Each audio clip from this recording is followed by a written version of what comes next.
पाणलोटात मुसळधार, धरण साठ्यात इतकी वाढ, धबधबेही कोसळू लागले. अहिल्यानगर जिल्ह्यासाठी एक दिलासादायक बातमी समोर आली आहे. धरणांच्या पाणलोट क्षेत्रात मान्सूनने जोरदार हजेरी लावली असून धरणांमध्ये पाण्याची आवक वेगाने वाढू लागली आहे.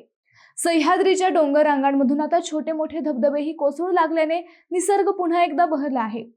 मंडळी, भंडारदरा धरणाच्या पाणलोट क्षेत्रातील घाटघर, रतनवाडी आणि पांजरे परिसरात गेल्या 3 दिवसांपासून समाधानकारक पाऊस सुरू आहे. त्यामुळे भंडारदरा धरणात नवीन पाण्याची आवक वाढली असून धरणातील पाणी साठा 3000 दशलक्ष घनफुटांच्या पुढे गेलाय.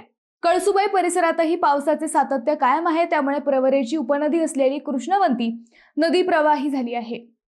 तसेच वाकी येथील लघु पाटबंधारे तलावातही नवीन पाण्याची आवक सुरू झाली आहे. हा तलाव भरल्यानंतर निळवंडे धरणातही पाण्याची आवक आणखी वाढण्याची शक्यता आहे.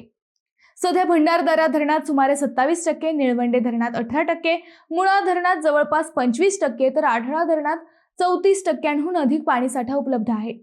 एकंदरीत धरणांमध्ये वाढणारा पाणीसाठा ही शेती आणि पिण्याच्या पाण्यासाठी दिलासादायक बाब असली तरी पुढील काही दिवस हवामानाचा इशारा लक्षात घेऊन सर्वांना सावध राहणे गरजेचे आहे.